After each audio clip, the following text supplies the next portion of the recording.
Jangmi poni phai Troxiani Diphu 5 miles along Karbianglong Alliance Political Party mate APHLC Congress Chilang Petpen Article 244A ke pachun ji aphan radamai pi pedoponji pusi Jangmi poni phai Trokani Karbianglong District Congress Committee sai hem along pherangke amai kangni hutpen pachini pon Pherangke amai along All Party Hills Leaders Conference Youth Wing Secretary Sersing Bay Pen Lapen Abarim MLA Hemsing Tisopen Kapachini ke Kaching Room Pen Karbianglong Arat Akari Hemprek Article 244A ke pachunji aphan RD kachipi ang thek rat chingrum amai pedoji pusi ningje pon Kedam tang jangmi poni phai hiniani Leader of Opposition Rahul Gandhi athengno Karbianglong District Congress Committee amaipu rotoning tilapen All Party Hills Leaders Conference amaipu jai katharpen Radakari Hemprek alam theklar dakpen pachini dun lapen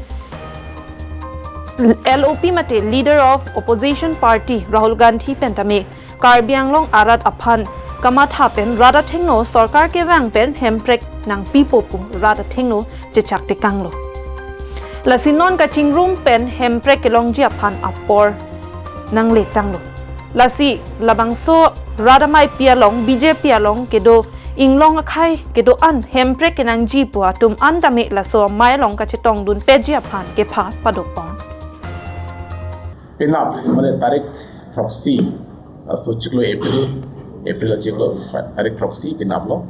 Diphu 5 mile along, nilitum, APHLC lah Congress, Chilang Pet pen itu misi, mega rally itu di Ponji. Lasi lah bangso rally along, Karbianglong Arat, doan aphan, kacuduri gantung, nalitum jat asai leto pusitami, laso arni bangke. Kenap bangke nang chitong dum pegi phasi nal to man chunuri